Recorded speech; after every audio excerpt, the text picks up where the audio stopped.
Greetings from the Witch House. I am your host, Dr. Gallo.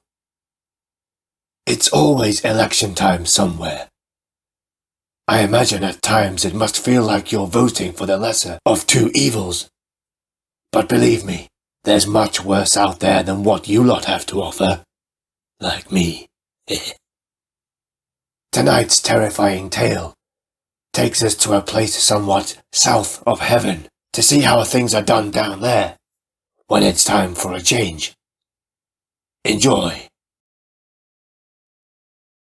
For all its grotesquery and infinite capacity for malignance, you might be surprised to learn that, even at the lowest depths of the pit, rules are rules, and customs and traditions defended fiercely by its denizens.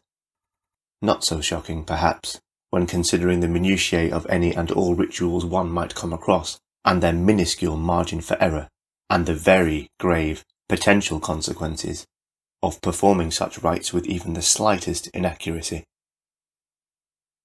It was time again for the great reckoning. The choices had been whittled down by several months of bloody campaign, and now only 2 candidates remained. The winner would be elected to rule for the next 100 years, and his opponent blinded, castrated and burned nightly until the next election. This was the way, and tradition demanded both. Those below don't all cast their votes in the same way. The more traditional slicing open of the left palm and subsequent signing of their name onto the ledger in blood is but one means of casting a ballot. Night mothers scrawl their designations in amniotic blood, drawn from their sacks via bronze needle. Abraxans don't write names at all, but draw small, intricate shapes consisting of 7 lines, each configuration unique to a single member of the tribe. Single tears will run from the slitted eyes of others still, scorching their marks onto the foul parchment before they pay their respects to the adjudicators, and skulk back into their holes to await the naming of their new leader. Nephilim stride thunderously into the hall, and 1,000 wing beats fill the cavern as the flying ones come to have their say too. Across the river of blood, Charon ferries even more, endlessly to and fro.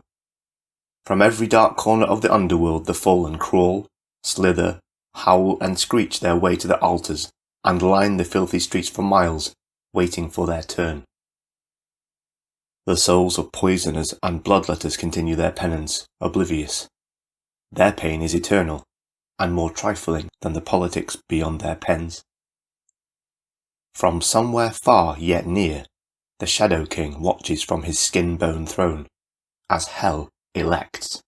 The throne itself, stitched of betrayers and old lovers, mews piteously. The outcome is immaterial to him. The status quo will be maintained regardless, the candidates so alike as to be virtually indistinguishable. Indeed, their similarities are such that their trivial differences were magnified and became beacons under which the masses rallied. Long after the inauguration of the victor and the beginning of the 100-year ruination of the loser, the closeness of the results would continue to foster hate and sow resentment, to distract, to make sure the plebeians and the serfs would never agree for long enough to galvanize. The masquerade of the great reckoning would soon be over, and things would carry on. So below as above, evil begets evil after all. The Shadow King laughed.